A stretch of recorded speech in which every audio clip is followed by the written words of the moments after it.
those battles for 2nd, 4th, and 7th, well, nothing really happened to change anything. Boo! But in terms of the winners and losers of the Abu Dhabi Grand Prix, which was relatively boring after the last couple of races, I think that George Russell was one of the bigger winners of the night. If George Russell had been 4th place, then Ferrari would have gotten 2nd place on countback, because Carlos and they were the only non-Red Bull drivers to win a race this year. So you don't need me telling you that Red Bull is a winner in of itself. But George did the best he could, as Hamilton had an unlucky Q2 and kept it clean when facing resistance from McLaren.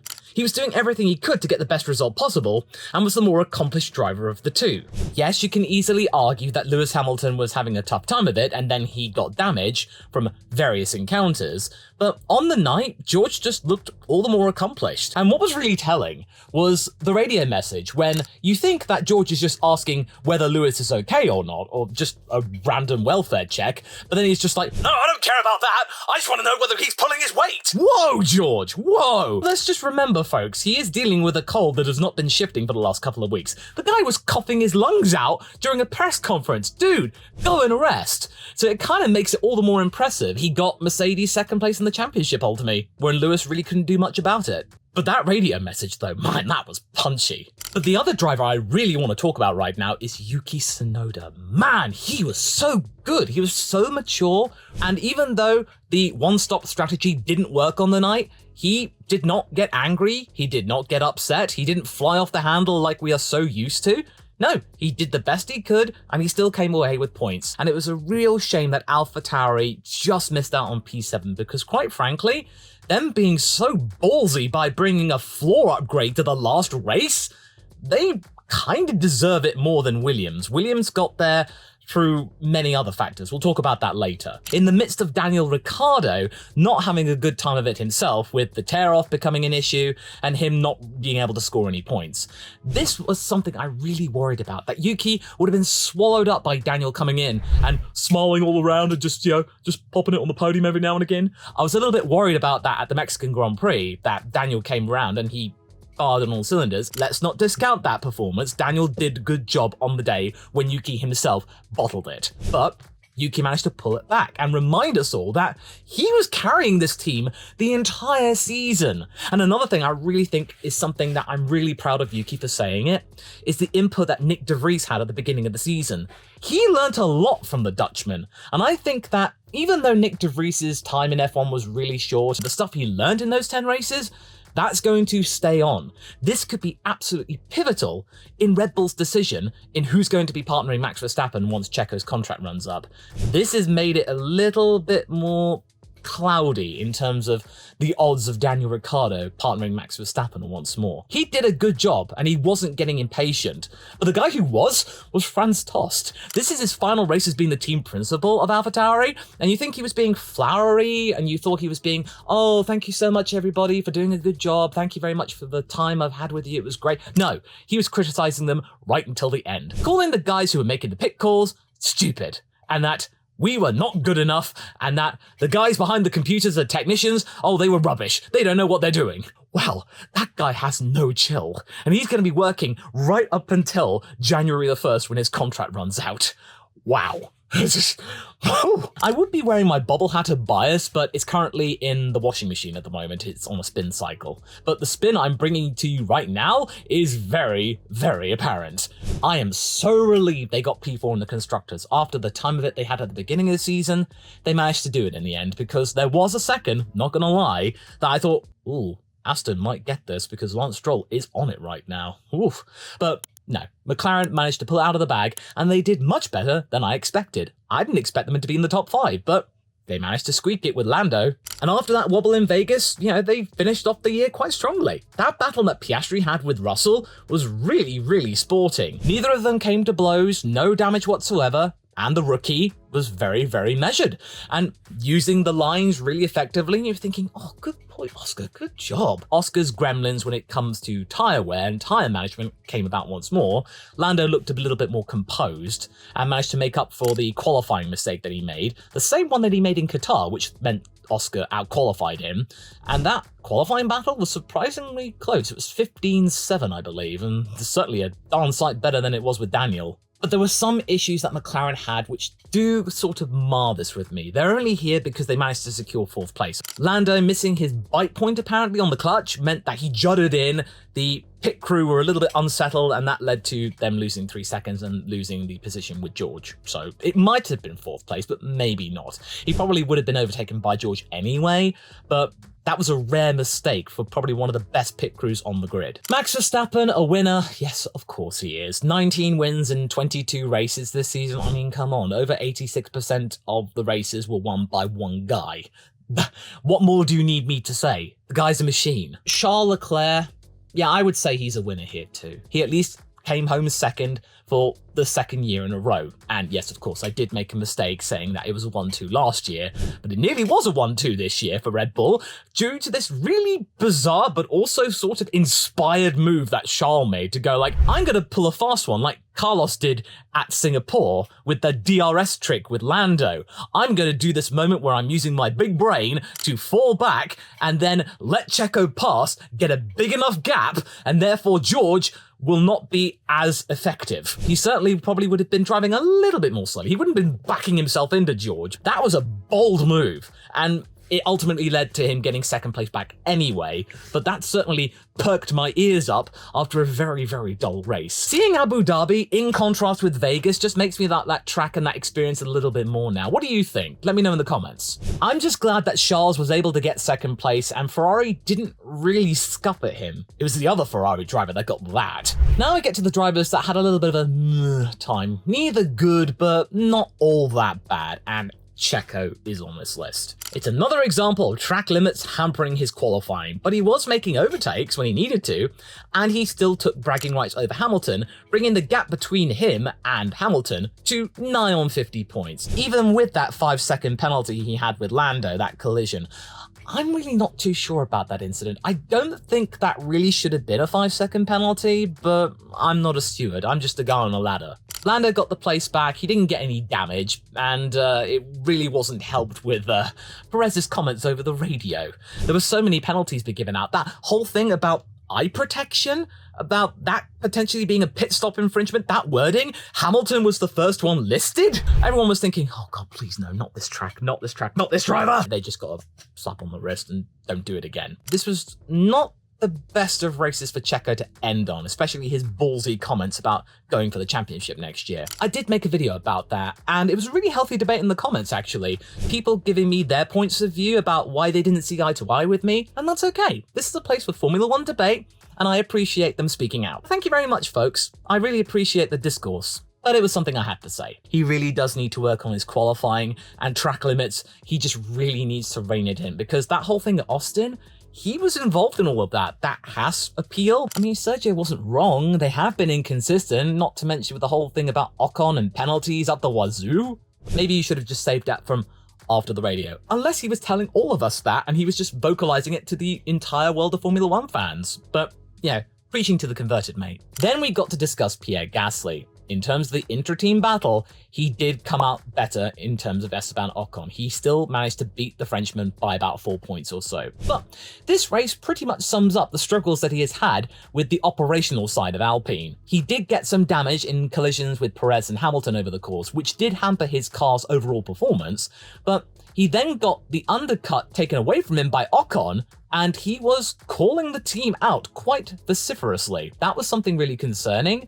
And then he got put on a two-stop strategy, which made it even worse, but he didn't realize that at the time. He did come back to say, yeah, maybe that was the best thing to do. So Gasly does have a bit of a hothead in the moment, and he's quick to blame, but he did the best he could. And he did manage to beat his teammate that has been there for about 4 seasons now. So that psychological battle is very important for him to have won. It goes into 2024 with a very big, intriguing eye on Esteban Ocon and how he handles that. How does he counter it? Does he become more aggressive? Or does he temper himself a little bit, knowing that his contract is up at the end of the year? Aston Martin is here. They finished off decently, but if you took 2022 and 2023 Abu Dhabi into comparison, those two races, you could easily say there's no real sign of progress there. Both of the Aston drivers scored points at the end of the day. That is something. And what I really appreciated, and this is why I think they saved themselves from being losers here, because they did lose out to P4, is that Papa Stroll did come out saying that the team should be proud of themselves, that they look to their result as an improvement, and that's something they can build on for next year. Thank you, Papa Stroll. Thank you for being positive over the overall situation. I was going to get worried here that he was going to say, no, the ending of the season wasn't good enough, we have to do better. He is sort of saying that, but he's saying it in a more diplomatic sort of way, far less delusional than the likes of Mike Crack.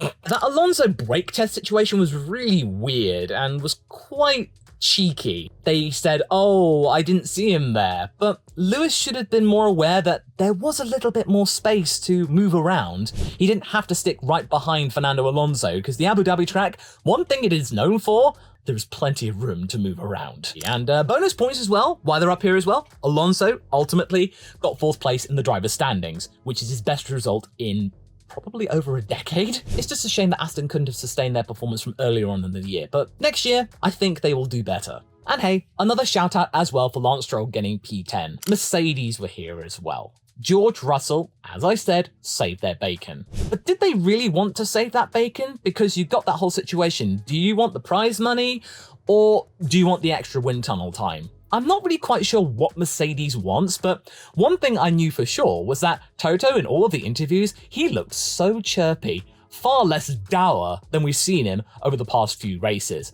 Maybe it's because they can finally put the W14 in the bin, something that Ted Kravitz really wanted to harp on about, just going, good riddance W14. It's like, calm down, mate. It's not that bad of a car.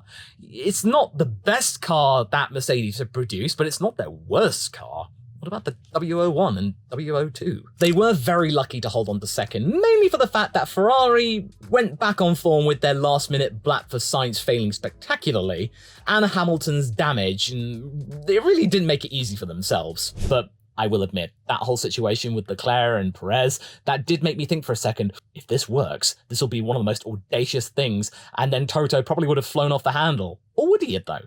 Again, I'm really not sure about what they want. Do they want the money, or do they want the development time? Don't know. Now it's time to come up with the losers, and I will just get this out of the way. Alfa Romeo. Oh, what is wrong with that team? Seriously, it's like they just don't care. Their final race as a partnership with Alfa Romeo, the Sauber group, it was just such a wet fart, wasn't it? The only other thing that's worthwhile talking about this team is their choice in livery. Why did they recycle the playing cards livery at a place where gambling is frowned upon? It just didn't make any sense, but that's all I have to say about Alpha and Haas though. Oh dear. Now, according to the likes of Hulkenberg, this time it wasn't the tyres that let them down. It was just down to the fact they simply did not have the pace. This car, I would arguably say, is even worse than the 2021 Haas. Yes, I know. The Haas car of 2021 was probably one of the worst made in a very long time. In fact, there was no development done whatsoever. But you knew from the very beginning it was going to be bad. The Haas did not make any bones about it. But this one, arguably, I think is worse because they had high hopes going into the season, and those hopes came up for naught, to the point where Haas had to litigate to score any more points. That's very low, Gunther. And now Gunther is an executive producer on an F1-based sitcom, a racing team? Seriously, the only reason this guy has a job is because he has a marketable personality. Seriously.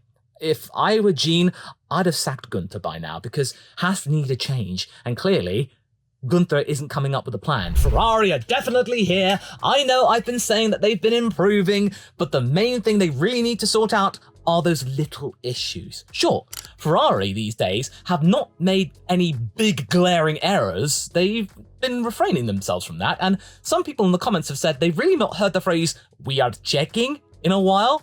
That's a little bit of a surprise, but the little errors are the things that lose you positions in the constructors. And Carlos Sainz's plan, that did not work at all. And I believe Carlos made a comment saying, well, us starting on harder compounds doesn't work, and we should have known that. He didn't have enough time to get the setup right. He went out in Q1. They started them on the hards because you think, why not? But it didn't work out. And then they decided to go along waiting for a safety car. I mean, come on. This idea about waiting for safety cars, this was just so frustrating. Surely they should have realized that, hey, maybe 10 laps to go, that perhaps this isn't going to happen. Let's either get the soft tires on and just go hell for leather, or get the mediums on and Carlos can just go like crazy. Like Oscar did for the Las Vegas Grand Prix, and that got him back in the points and the fastest lap. It's something. And in this situation with Mercedes, every single point would have counted, and Carlos didn't get any. So yeah, that was a very low blow. That was the thing that cost Ferrari second place. That one particular incident and the way they handled Carlos. I mean, Charles did the best he could, and he was making big brain moves up at the front, kind of like George in a way. But hey, at least their pit stops are fast. We're not seeing errors there at least, but these little strategical ones, they really need to stamp those out. Lewis Hamilton is down here as well, mainly for the fact that he did not make an impression. Yes, I know he sustained damage with his tussle with Pierre Gasly. Lewis was not able to drive out of his skin to try and better his situation, get past Yuki Tsunoda, or gain any more. It was beyond his control to some extent, meant that George was able to be the guy, be the hero for Mercedes and get them second place, keep it. This was a great race for George to finish on, and not a good one for Lewis to end on. This is going to just cause some more doubts, and 2024 is looking all the more stark because Lewis's rhetoric has changed from, yeah, we're going to be better next year, to, I don't know what we're going to do. That's a very drastic change in the space of a few days. That boy's psyche is not good. He had to be reassured that he was the fastest car on the track at some points. Williams, they really couldn't do much, and the main message we need to take away from this, the thing that they really need to improve upon for 2024, is that they can't just rely on straight line speed anymore. They need grip, because Alex was reporting that the car was coming back to them again as the grip, the track evolution increased. That is clearly the issue. They need more downforce. They were really lucky they didn't lose 8th place, because Yuki's bold one-stop strategy didn't work out in the end. If it had, then they would have lost, but at least Williams would have been gracious in defeat, saying, well, it doesn't really mean the end of the world if we lost 7th place. The fact we were even up there in contention is a victory in of itself, which is true. Logan Sargent, it is with regret I put him in the losers section, because this is probably one of his biggest issues, is that, yes, he does have the pace to be close to Alex Albon, but he makes these silly mistakes where he, like Checo, succumbs to track limits in qualifying. He did it twice here, and therefore either doesn't post a time or his time is woefully behind. This is the final race of the season to make a good impression, and yes, of course, he managed to pick up some places in the race. That really doesn't translate well, where in the championship, you are 21st out of 22 drivers. Yeah, that ain't good. And Williams' language about Logan's position has changed slightly, saying that, oh, he will always be a Williams Academy driver. What does that mean? That's the shakiest Williams has been about Logan in a very long time. I'm just gonna have to put Daniel Ricciardo down here, I'm afraid, mainly for the fact that Yuki just did so well and he acted so mature and he was clearly the lead driver of the day. In fact, he was the driver of the day. That tear-off really scuppered his chances for moving up the grid, and he was close to a top 10 finish, yes of course, but we got to look at this relatively. Yuki Tsunoda was expected to be completely swamped by Daniel Ricciardo, everybody forgetting his carrying of the team when the team were clearly the worst team on the grid. Getting those 10th places was the only bit of hope that that team had, and then Yuki was able to keep going, keep improving, and then Daniel came in, he did his bit, Liam did his bit, and Yuki was the constant. And this time out, Yuki was just better throughout the entire weekend, even before the tear-off. So Daniel's situation isn't quite as clear-cut as we all expected. That is something to remember here. This is going to be really intriguing for 2024, how Daniel handles this effective RB19 hybrid for whatever the team is going to be called. I think Yuki has a genuine shout for the Red Bull seat next to Max Verstappen in 2025. It's a little bit less certain for Daniel, so Daniel really has to step up because Yuki, he's done his homework with Nick De Vries apparently. So that's it, the last winners and losers of the season. Thank you very much for being here, folks, and it's been a pleasure sharing my F1 sentiments with you. But one last thing I'd like to share with you are my sentiments towards the most recent F1 documentary, The Brawn Story. This is one you really need to take a look at, folks. Here's my review.